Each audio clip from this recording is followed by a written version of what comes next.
This is an ABC News special report. Now reporting, David Muir.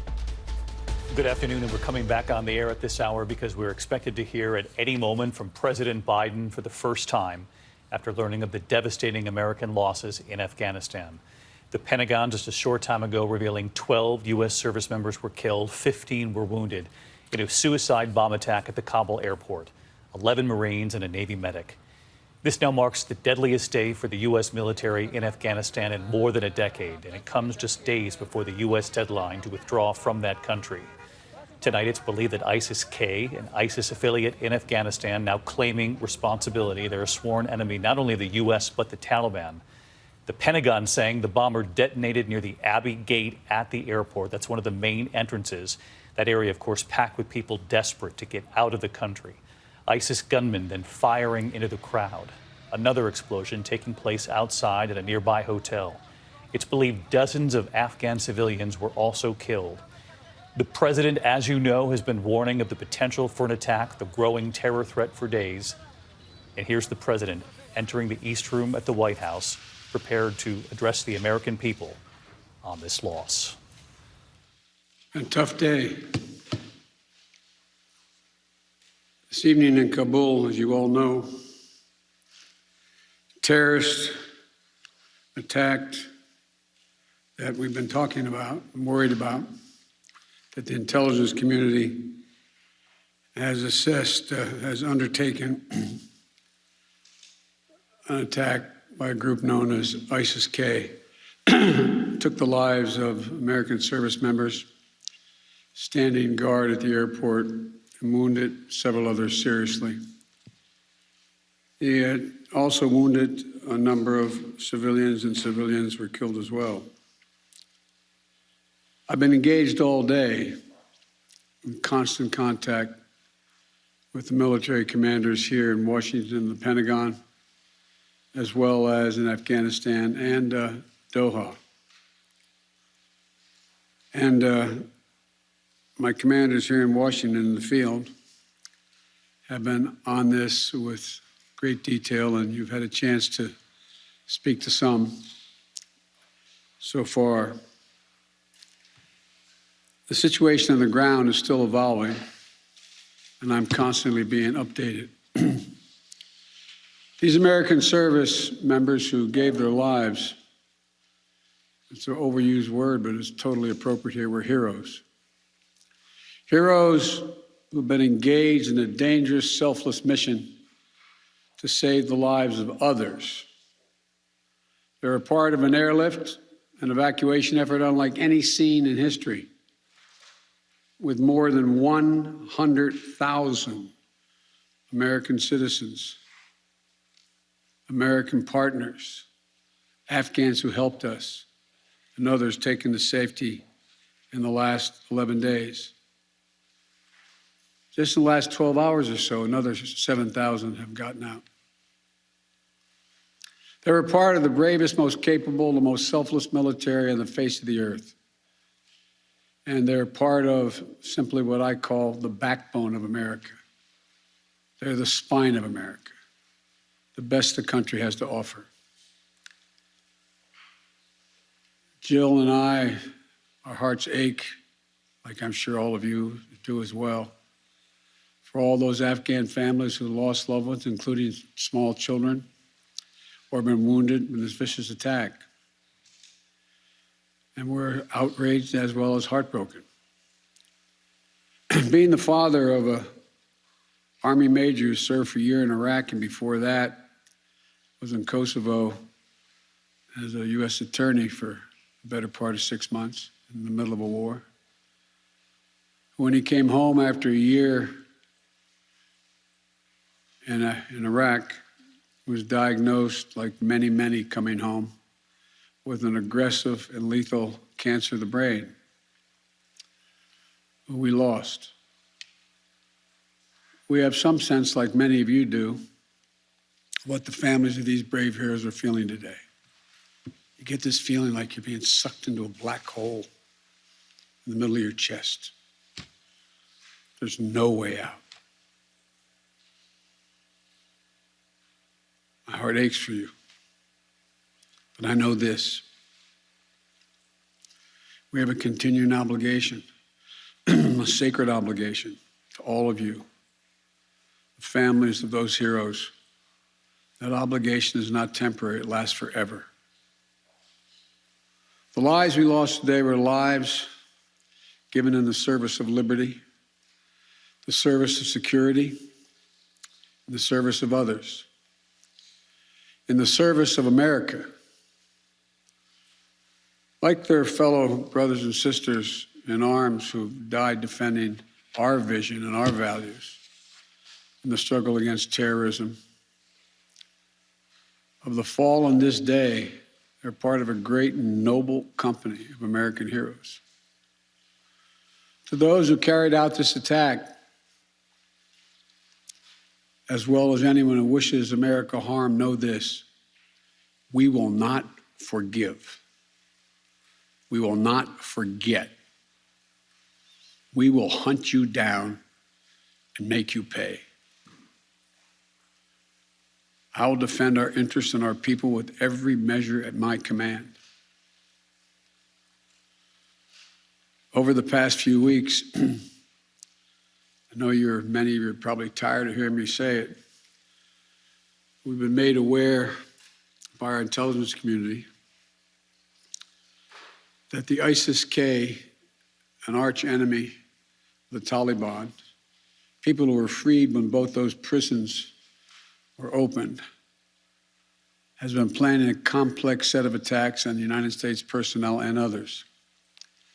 This is why, from the outset, I've repeatedly said this mission was extraordinarily dangerous, and why I've been so determined to limit the duration of this mission.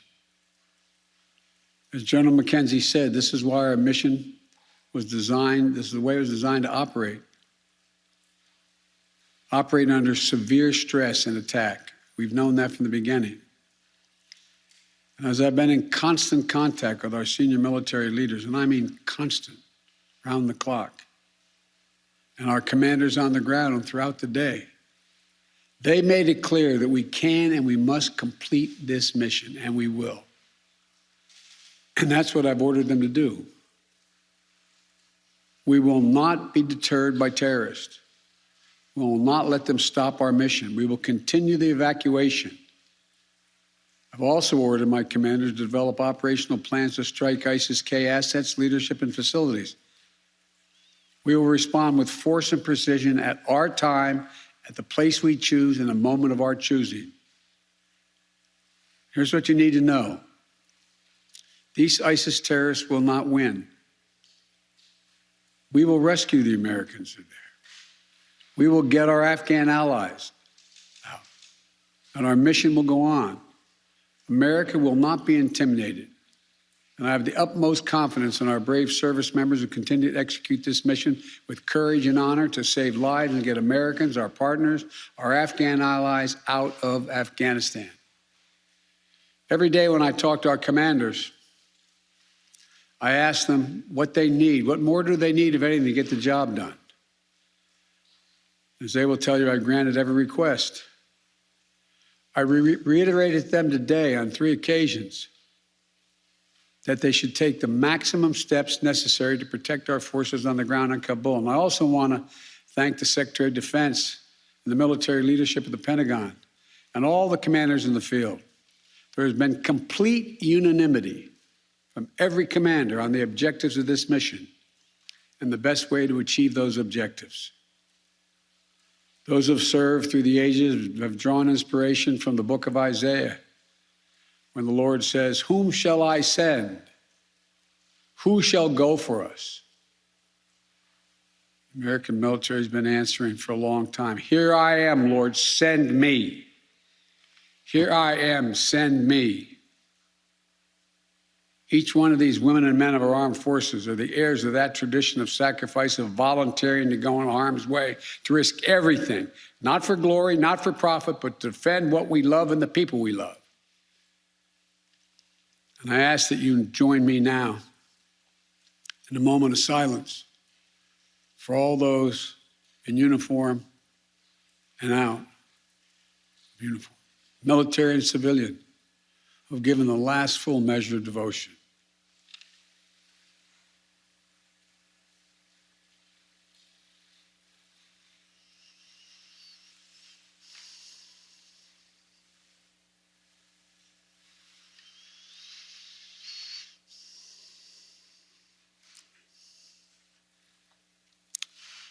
Thank you. May God bless you all, and may God protect the troops and all those standing watch for America. We have so much to do. It's within our capacity to do it. We just have to remain steadfast. Steadfast.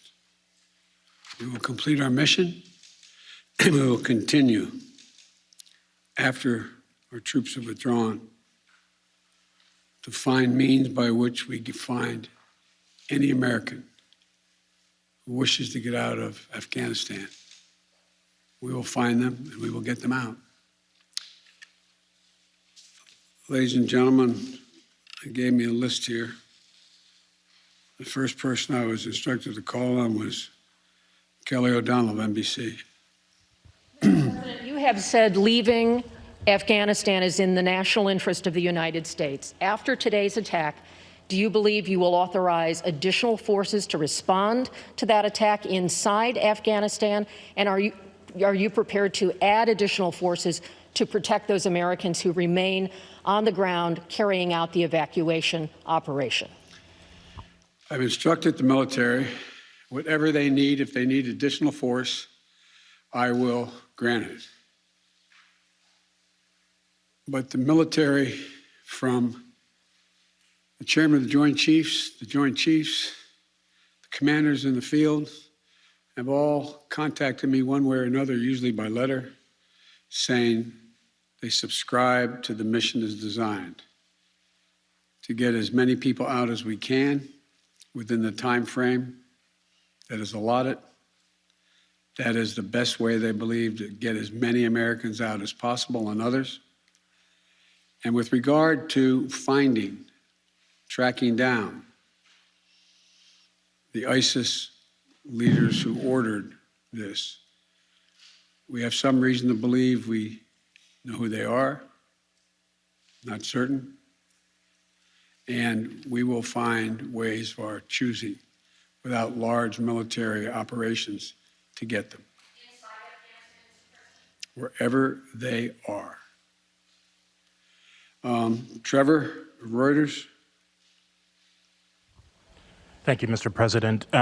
There's been some criticism, even from people in your party, about the dependence on the Taliban to secure the perimeter of the airport. Do you feel like there was a mistake made in that regard?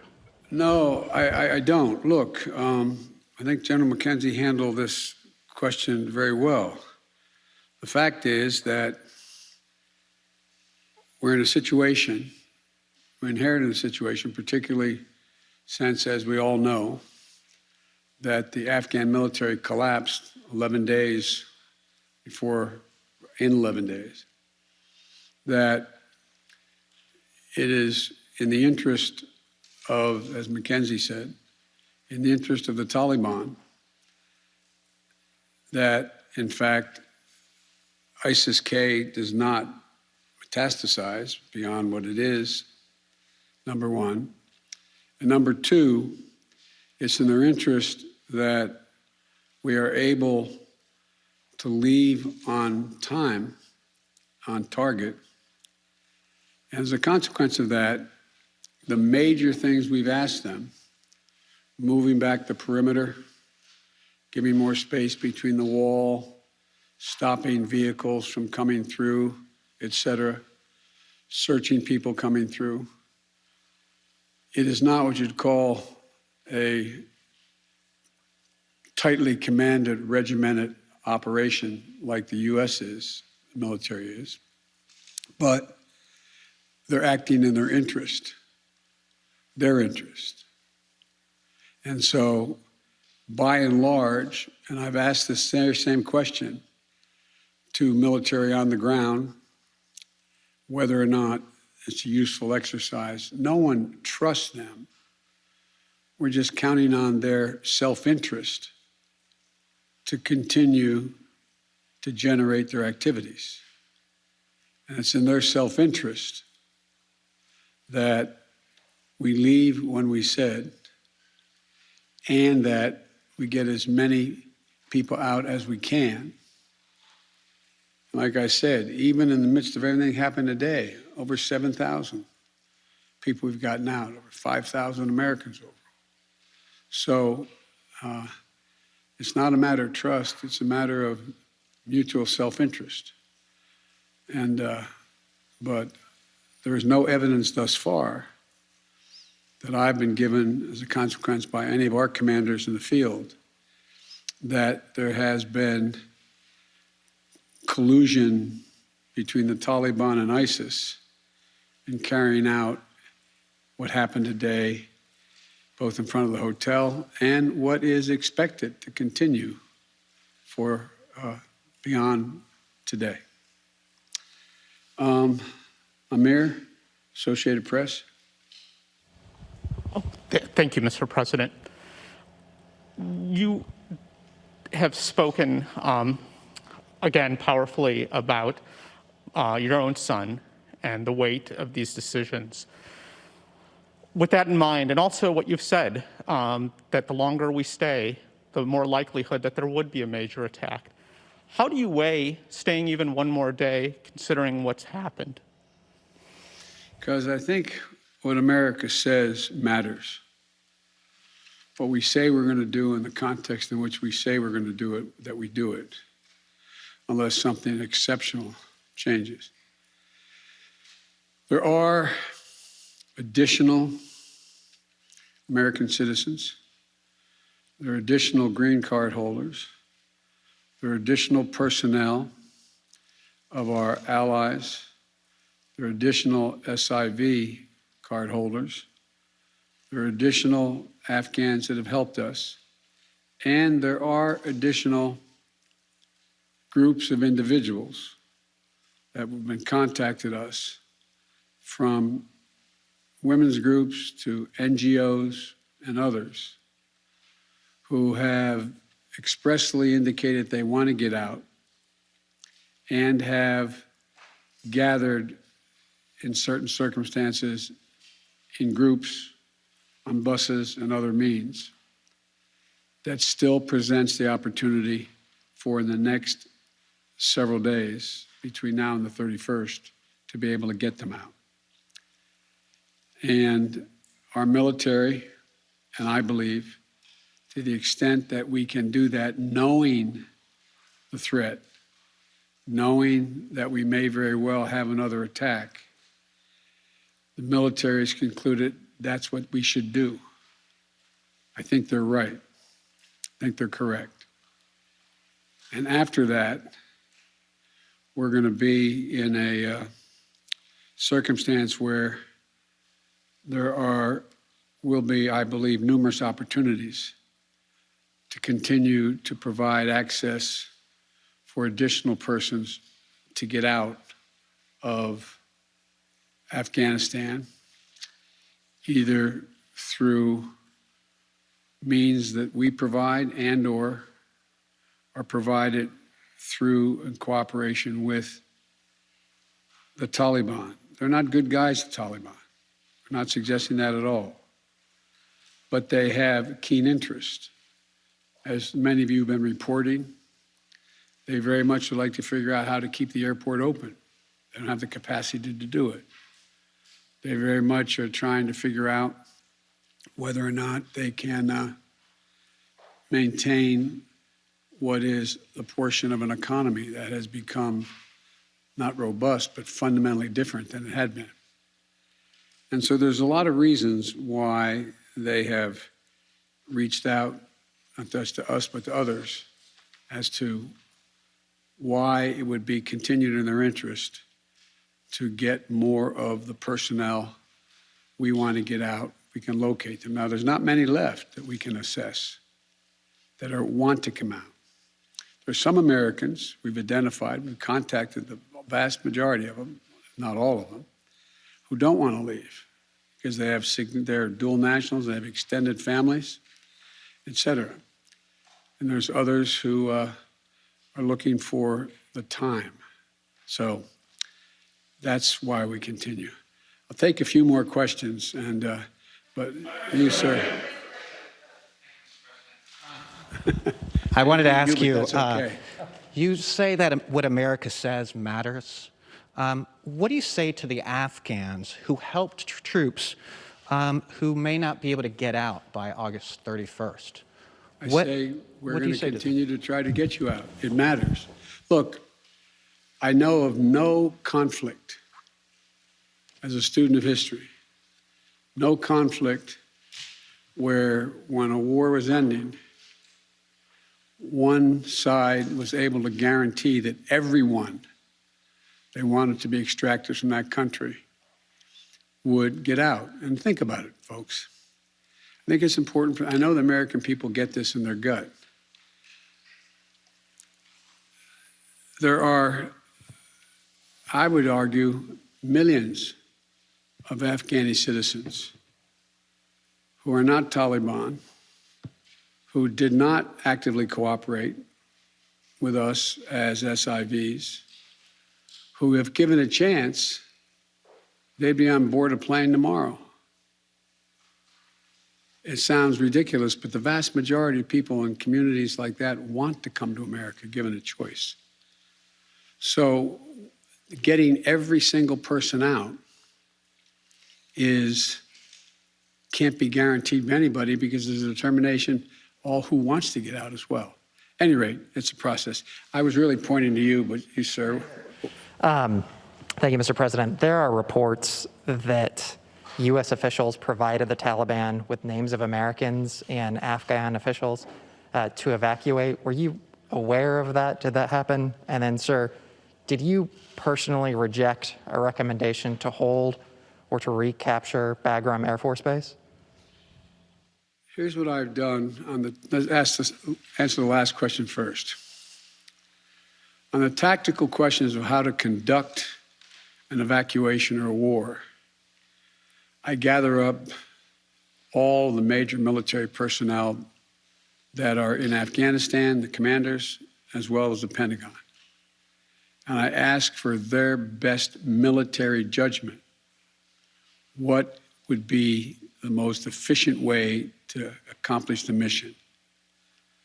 They concluded, the military, that Bagram was not much value added, that it was much wiser to focus on Kabul. And so I followed that recommendation. With regard to, there are certain circumstances where we've gotten information, and quite frankly, sometimes from some of you, saying you know of such and such a group of people are trying to get out, and they're on a bus, they're moving from other people. And this is their location.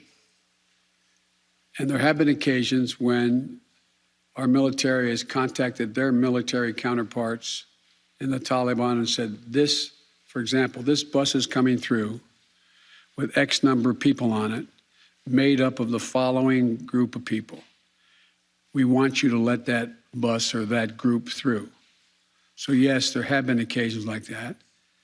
And to the best of my knowledge, in those cases, the bulk of that has occurred, they've been let through. But I can't tell you with any certitude that there's actually been a list of names. I know there may have been, but I know of no circumstance. It doesn't mean it didn't exist. That here's the names of 12 people, they're coming, let them through. It could very well have happened. I'll take one more question. Wait. Let me take the one question from the most interesting guy that I know in the press. That's you. Mr. President, there had not been a U.S. service member killed in combat in Afghanistan since February of 2020. You set a deadline, you pulled troops out, you sent troops back in, and now 12 Marines are dead. You said the buck stops with you.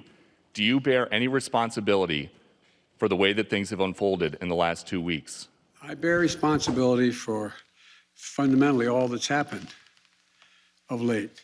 But here's the deal. You know, I wish you'd one day say these things.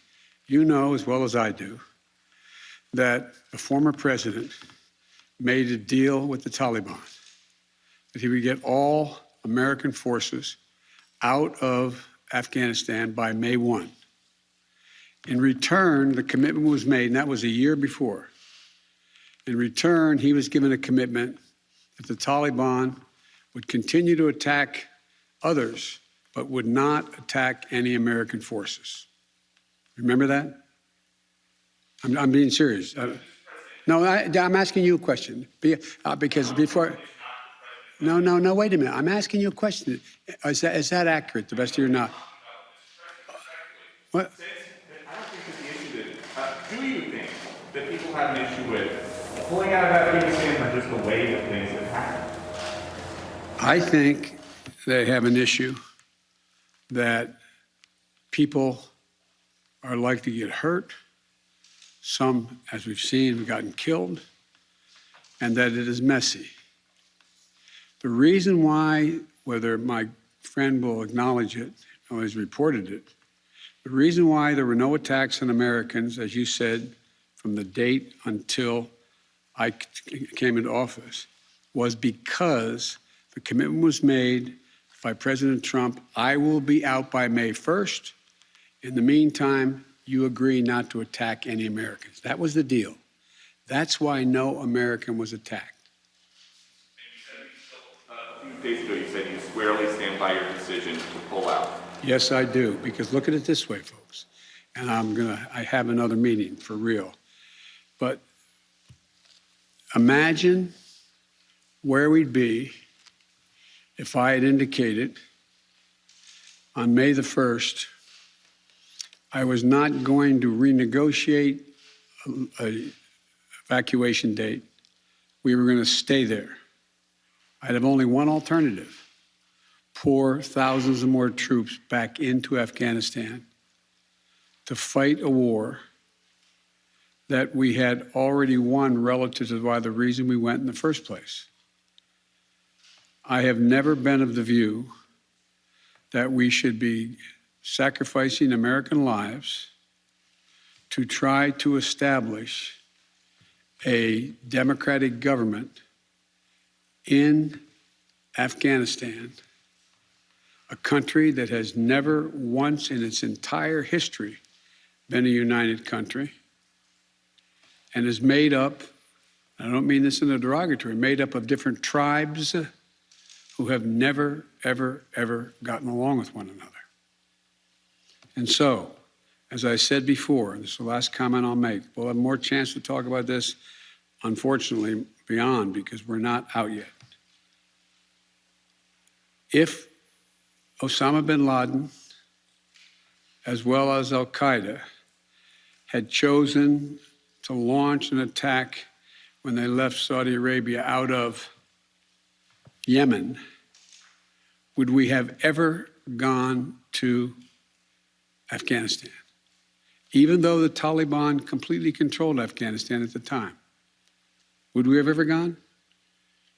I know it's not fair to ask you questions, it's rhetorical, but raise your hand if you think we should have gone and given up thousands of lives and tens of thousands of wounded.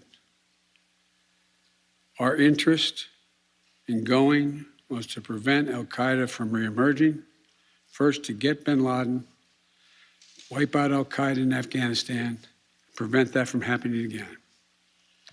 As I've said 100 times, terrorism is metastasized around the world. We have greater threats coming out of other countries, a heck of a lot closer to the United States.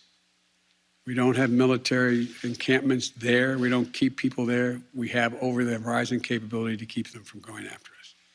Ladies and gentlemen, it was time to end a 20-year war. Thank you so much.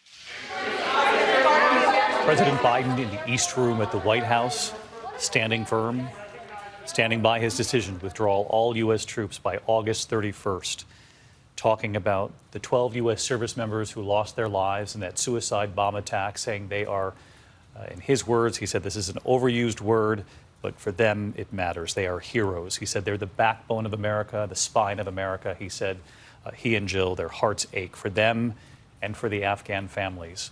He also indicated the mission will continue until August 31st. They will keep that timeline. He said his military commanders agree with him, and that is the advice that they shared with him over the course of the last several hours. He also talked about the terror attack itself, saying they believe they know who was behind this and that there will be action. He said, I've ordered my commanders to develop operational plans to strike ISIS-K assets, leadership, and facilities. He said, we will not forgive, we will not forget. I want to bring in our senior foreign correspondent, Ian Pannell. He's in Qatar after spending many days on the ground in Kabul, right outside the airport where this attack took place just 24 hours ago. Ian, you were there.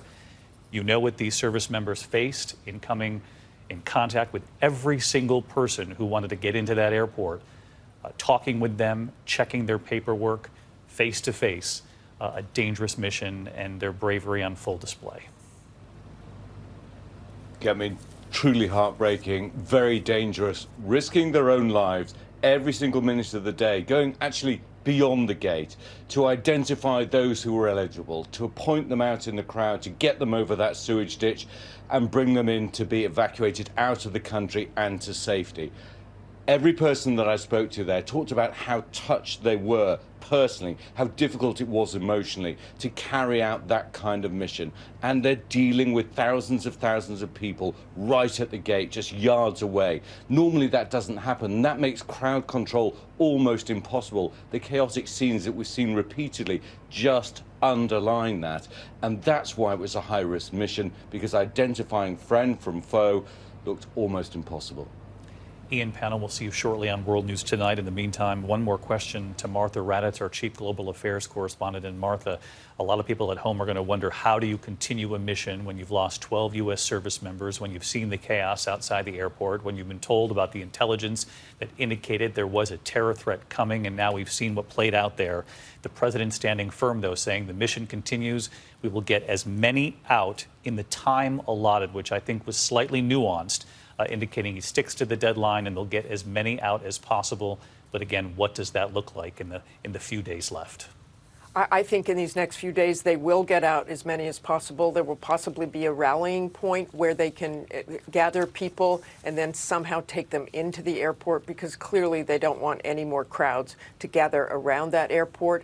It is also military ethos, as you know, David. They will put their heads down. They will continue with this mission. This is what brought them there. They want to get out as many people as they possibly can, especially now, especially since they lost 12 Marines. Martha Raddatz, who's been with us every single night since this began. Martha, thank you. And again, the president asking for a moment of silence for the brave soldiers, service members who were lost in Kabul. Our coverage continues on ABC News Live, abcnews.com. We're going to return to regular programming. For many of you, it's your local news, and we'll see you with a special edition of World News Tonight a short time from now. I'm David Muir. We'll see you soon. This has been a special report from ABC News.